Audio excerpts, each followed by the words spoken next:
Hello friends, welcome back to my channel. Today in this video, I'm going to show you how to enable or disable power button ends call on Android. Please consider subscribing to my channel and liking this video. Let's get started, guys. Step 1. First, unlock your Nothing phone and open the Settings app to find the Home Settings menu.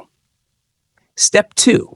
Next, scroll down and choose the Accessibility option on the screen. This menu contains additional options for customizing your accessibility features. Step 3. Now scroll down to locate the System Controls option. Tap on it. Step 4. Next, locate the Power Button Ends Call option. Unfortunately, this is turned off. Step 5. For the last and most important step, tap on the Power Button Ends Call option to turn it on. Or do you want to turn the option off again? Tapping the option will turn it off automatically. If you found this tutorial helpful, don't forget to like this video and subscribe to my channel. Thanks for watching, and see you next time.